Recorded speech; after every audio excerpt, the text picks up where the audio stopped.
seria justamente o próximo assunto dentro desse assunto. Ótimo. Mas aí eu trago já a complementação, porque todas as críticas mais contundentes em relação à segurança pública seguem para o Rio de Janeiro em relação à atuação do crime organizado de milícias. Daí, quando a gente pega uma operação como essa, que revela o envolvimento de guardas civis metropolitanos, que se aproveitaram da presença do crime organizado, do PCC, para oferecer, para extorquir, eu acho que a melhor palavra é essa, para extorquir comerciantes, para garantir a proteção desses comerciantes em relação ao crime organizado que eles estão deixando acontecer, a gente está falando de milícias, não?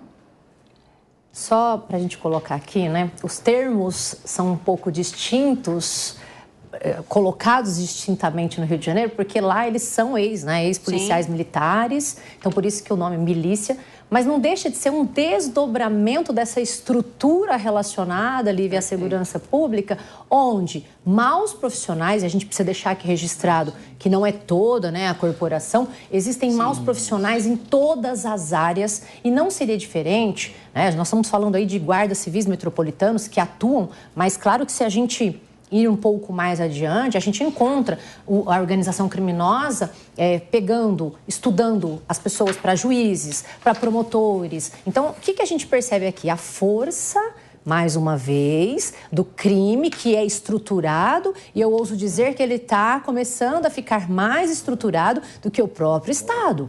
Por quê? E eu digo isso falando em qual sentido? Ali não tem botijão, dou botijão. Ali, então, ele vai suprindo, de alguma maneira, aquilo que o Estado não supre diante de uma, né, na verdade, de uma obrigação constitucional. O quê? A moradia, você não tem? E não importa em que meios isso é fornecido, que daí o debate se estende. Então, claro, você me perguntou se não é uma ramificação da milícia. Se nós formos colocar ao pé da letra cada uma das atividades, sim, se assemelha ao que é feito no Rio de Janeiro. Só que aqui a gente está falando, né, de guarda civil metropolitano e é bom a gente dizer que eles deveriam defender o município. As pessoas confiam na polícia, nos bons policiais, nos bons guardas civis e assim se estende a toda a segurança pública. Agora, imagine, né, a nossa audiência, imagine os munícipes aqui de São Paulo, a gente vai até entrar nessa pauta subsequente, onde a pessoa que deve te defender é presa porque utiliza daquela prerrogativa, daquela confiança que lhe é dada em razão da sua atividade funcional para entregar isso para o crime. Várias coisas acontecem. Primeiro, o valor que se recebe. Não estou dizendo que quem ganha pouco tem que sair cometendo, né, infrações penais, porque se assim fosse, todo mundo ganha pouco, seria meliante, não é isso? Mas há também como que eu quero dizer? Colocar dinheiro, pagar bem esses policiais, né? Um incentivo, uma valorização. Eu percebo isso, sabe? Principalmente com a polícia militar, eles dão a vida, eles estão, né, nos defendendo. E repito aqui, tá? Para ficar bem claro para a nossa audiência, que eu não estou dizendo que ganha pouco, ou quem mora. Não tem a ver com dinheiro. Nesse caso, eu acho que tem a ver assim, eu tenho poder, eu consigo te entregar e fazer disso um ilícito. Usar esse poder para poder angariar valores ilicitamente. Eu acho que eles devem ser, e isso na legislação, Lívia, não é diferente. Eles não têm uma maior reprimenda do que um outro, entende? Na hora de fixar a pena, os nossos tribunais têm, né, é bom a gente falar disso, elevado um pouco a pena destes policiais, desses guardas civis, em virtude dessa confiança que o Estado dá. Ele fala em nome do Estado, ele fala em nosso nome, ele está para nos defender. E eu vou te falar, isso muito me preocupa. Porque se nós não mexermos na estrutura, o que é a estrutura? Dinheiro. Tem que mexer no calcanhar dessas organizações criminosas. E eu acho que nesse sentido andou bem essa operação, porque foi bem no foco, não é? Eu assim, fiquei... dou a mão aí, a palmatória, dou palmas, né? Para poder elogiar essa batida que foi feita, pegando já logo na estrutura. Claro, a gente não está falando que vai acabar com toda essa, aspas, milícia aqui do estado de São Paulo, mas eu acho que já é um caminho bem bom, né? Não visto anteriormente, assim, nesse sentido de usar todas as polícias, né? Uma questão mais integrada para poder cortar já pela raiz a ramificação do que já está bem grandioso. Marieta, aquele tal negócio, né?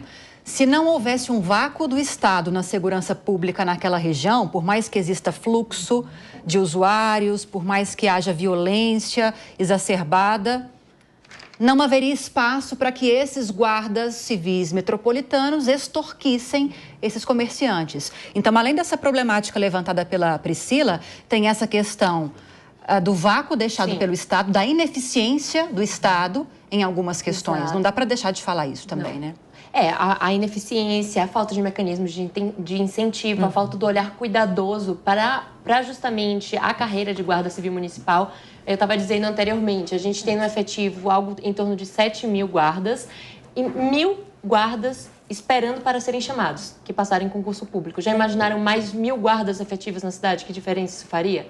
Então, é realmente uma ineficiência do Estado, do município, em conseguir atingir, de fato, o problema e parar ali o sangramento, que é o problema da Cracolândia. Nesse sentido, eu também faço coro à minha colega Ana, que eu acredito que é um problema multissetorial, não só de segurança pública, mas de saúde pública, de assistência social e de desenvolvimento econômico, porque não adianta de nada você estar ali, diferentes... O perfil do viciado que frequenta ali a Cracolândia é um perfil realmente de população de rua, mas também muitas dessas pessoas, elas tiveram problemas emocionais, problemas psicológicos. Então, a gente tem que dar uma olhada cautelosa para toda essa questão. E, obviamente, segurança é, de fato, o principal. E, nesse sentido, eu sou muito fervorosa no acréscimo de mais guardas, melhor incentivo na carreira, um olhar cuidadoso na carreira. Nessa gestão, Ricardo Nunes, houve, de fato, um aumento no salário desse efetivo da Guarda Municipal, mas será o suficiente? Qual é a projeção da carreira desse guarda, né? Tudo isso. Então, é um problema que é estrutural de administração pública também. Vamos ver como é que... Enfim, é uma coxa de retalhos que precisa ser olhada com muita cautela para a gente atingir o problema no ponto lá crucial. Ana e Luana, talvez um dos maiores desafios hoje na segurança pública é tentar furar essa bolha do crime organizado. Vou começar com a Ana, Luana. E quanto mais o tempo passa, fica mais difícil, porque a gente já começa a perceber que em alguns setores públicos o crime organizado já conseguiu chegar. E aí, é difícil até fazer uma analogia, é seu inimigo invadindo o seu espaço, te conhecendo os seus processos, sabendo suas vulnerabilidades, como contra-atacar. A gente teve um exemplo recente aqui em São Paulo, já que a pauta está mais voltada para São Paulo, que foi as investigações dos agentes públicos a respeito da infiltração do crime organizado no transporte público aqui em São Paulo. Isso mesmo. Verdade. Não, o próprio assassinato da Marielle Franco. Exatamente. Que é um exemplo mais esclarecedor do que o assassinato da Marielle Franco por alguém que tinha interesses, que fazia parte de uma milícia e acabou utilizando do cargo de investigador responsável por aquela morte para fazer com que aquela investigação atrasasse por não sei quantos anos. Essa é uma situação gravíssima, gravíssima. Às vezes a gente escuta falar, nossa, o advogado do PCC, não sei o quê. E assim, infelizmente, a gente vê que membros dessas facções criminosas estão em cargos de muito poder. Não só na estrutura pública, mas em contratos com o setor público, como essa questão dos transportes que você colocou. E fica praticamente impossível de você conseguir acabar com isso, porque é enraizado, é endêmico. E aí a gente fica aqui discutindo, e diferentemente de outros temas, que eu acho que a gente tem um caminho comum, independentemente da vertente política. Olha, tem que fazer isso, o policial tem que ser mais bem cuidado e tudo mais. Neste caso específico, eu acho que talvez ele seja o mais grave de todos, porque a gente não sabe direito onde começar. Ai, não, a gente tem que conseguir tirar o dinheiro da mão deles. Como vai fazer isso? Que tá na cidade toda, tá no país todo, tá no planeta. É algo assim, é catastrófico. E a gente fala sempre do Rio de Janeiro, usa o Rio de Janeiro como um exemplo de como as milícias entraram em todas as áreas da cidade. Gente, o resto do Brasil não tá muito longe disso. Né? Não tá, está cego quem acha que não está perto disso. Porque casos como esse do transporte público, eles tendem a aparecer cada vez mais. Se é que a gente não tem dificuldades de investigação exatamente por conta desse motivo. E eu não estou fazendo um julgamento, não estou dizendo, o investigador é corrupto, não é isso. mas é uma situação extremamente grave. E aí, a gente talvez vai entrar nessa pauta, talvez não, eu sei que vai, tem toda essa questão da federalização da segurança pública, porque justamente a gente, como Estado, não está sendo capaz de investigar o crime na medida em que ele se fortalece. O Estado está atrasado. O crime organizado se organizou de uma forma muito mais efetiva que o Estado consegue combatê-lo. E é por isso que existe aí uma preocupação do governo federal em criar diretrizes comuns e integrar sistemas de segurança pública, exatamente numa tentativa de trazer um pouco mais de equilíbrio para essa batalha que a gente tem hoje contra essas facções. Luana. Sim, realmente é um tema super complexo e grave. A gente tem o crime organizado hoje operando no Brasil inteiro e existem já diversos estudos mostrando a forma como o crime está operando, né? Quando a gente fala crime, talvez para a maior parte das pessoas que estão acompanhando, pensam ali nos atos ilícitos, né? No bandido na rua, roubando, assaltando, com arma, sem arma. A gente agora está falando dos crimes cibernéticos também, né? Não esquecer dessa temática, porque é um problema muito grave, operando no digital, né? Extorquindo as pessoas, os golpes. Mas quando a gente hoje entende a dinâmica do crime, como ela está acontecendo no Brasil, o crime organizado, que antes era um pouco mais restrito a alguns tipos de operação, ele está espalhado realmente, isso que a Ana trouxe, já está acontecendo, né? Saiu um estudo recente mostrando que na mão do crime organizado a gente tem mais de 335 bilhões de reais. E ele não é mais só... Isso representa 4% do nosso PIB nacional. E isso não acontece só no Brasil mais. O crime já está se internacionalizando, já virou uma multinacional, Sim. né? Como a gente falou aqui. É um negócio, né? É um negócio. Então, acho que o ponto central é como que hoje o Estado ele consegue operar diante desse cenário. A gente já mencionou aqui, né? Como esses problemas públicos eles vão sendo deixados de lado, eles vão sendo empurrados. A falta de mecanismos de incentivo vão criando espaços e ruínas, né? Milícias é um exemplo, mas diversas outras formas de você infringir ali o seu papel como servidor público ou até de não exercê-lo, né? Porque a inação também tem um custo enorme para o cidadão.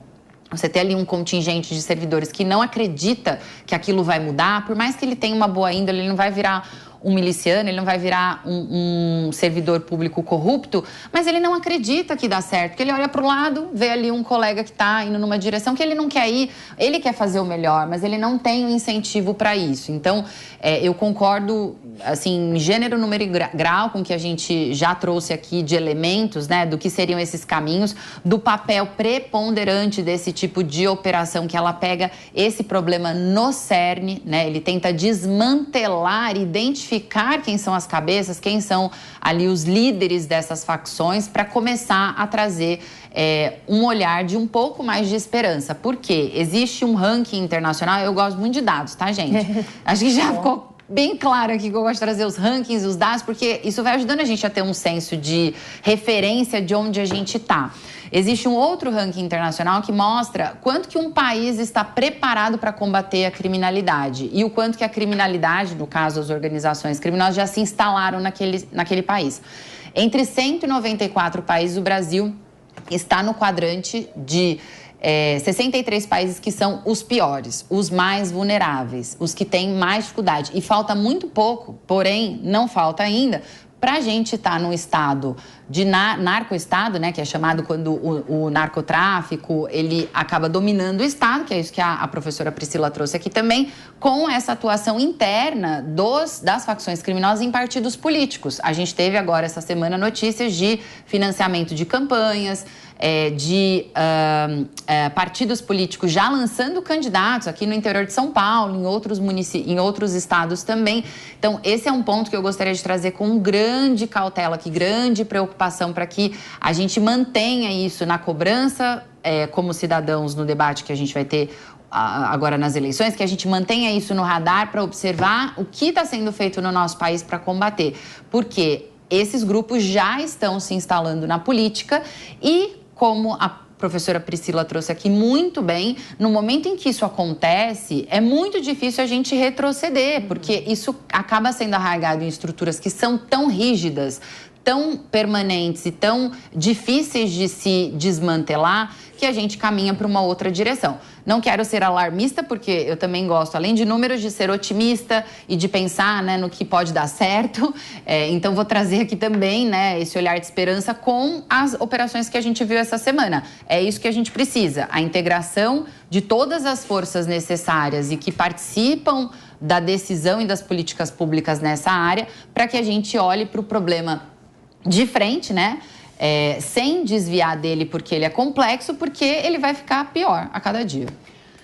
Para a gente fechar essa página de Cracolândia, gente, a região tem sido alvo de constantes operações do Ministério Público. Vou reproduzir o que nós dissemos e trazer mais informações, tá? Operações em conjunto, também com policiais militares e civis. Essas investigações descobriram, inclusive, a existência de uma milícia, e aqui a professora Priscila explicou muito bem a questão técnica de por que não pode ser chamada de milícia. Vamos colocar aqui entre aspas, professora, posso? Assim, que é uma ramificação, né? É uma nomenclatura que se dá lá. Uma milícia, então, vamos manter essa palavra. Formada pelos militares e por guardas civis metropolitanos. Um desses guardas ainda fornecia equipamentos que ajudavam no roubo de cargas, na interceptação ou interceptação de comunicação da polícia e vendia fuzis de uso exclusivo do Exército para o PCC. O governador, Tarcísio de Freitas, reconheceu ainda a participação de servidores no crime organizado e prometeu apurações rigorosas, como punições nas esferas criminais e administrativas. E aqui eu vou tocar com você, Maria, mais uma vez, porque a gente cobra muito do poder público, né? E precisamos cobrar. Isso mesmo. O poder público, ele existe, dentre outras coisas, para gerir o dinheiro que é nosso. Isso. Então, nós precisamos cobrá-lo e saber o que ele está fazendo com o recurso que nós colocamos nas mãos desse poder público. Só que nós, como cidadãos, também temos a nossa obrigação para ajudar a coibir o avanço do crime organizado. A Luana que me corrija se eu estiver errada, que ela conhece muito bem dessa área, mas nós, como cidadãos, dá para a gente reconhecer quando um comércio tem cara de receptação, de que pratica receptação. A gente sabe, ou pelo menos desconfia. Só que muitas vezes, eu vou falar aqui como nós, no plural, para não julgar ninguém, mas também me colocar nesse bolo, nós muitas vezes não nos preocupamos com isso. Eu quero uma peça para o meu celular original e eu vou naquela loja porque eu sei que vende mais barato. Está muito barato. É muito possível que seja fruto de receptação. Sim. Mas mesmo assim eu vou lá e eu compro. Sim. Eu alimento o crime organizado com isso. Sim, sendo realista, né, como a gente falou aqui, que a questão da corrupção ela é endêmica na nossa estrutura governamental, ela também é endêmica da nossa sociedade, porque é o que eu sempre falo, a política é o retrato do ser humano.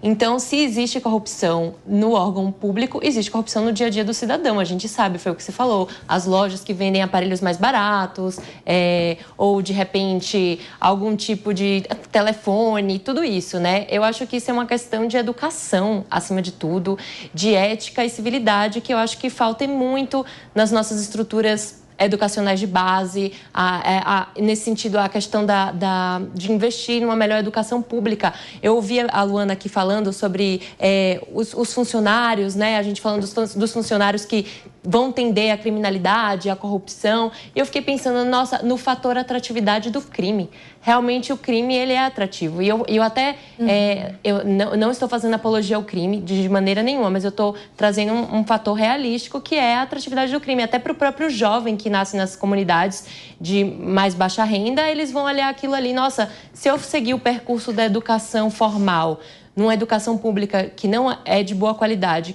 qual vai ser o meu fim lá?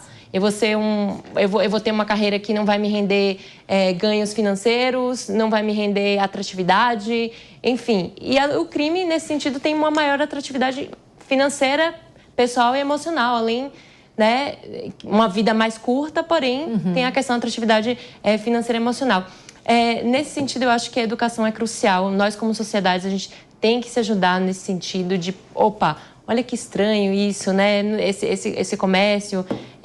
Então, é um papel de todos, gente. Parece poliana aqui, mas é verdade. A gente tem que se policiar quem é pai, ensinar os seus filhos o melhor caminho da educação e da ética, porque é um papel de todos. É mais um exemplo. Esta mesa sempre chega a essa conclusão de que a gente fica debatendo muito o que está acontecendo lá em cima e esquece de que a solução está lá embaixo, na base, né? Na base. Mas é tão difícil consertar essa base, né? É muito difícil consertar essa base.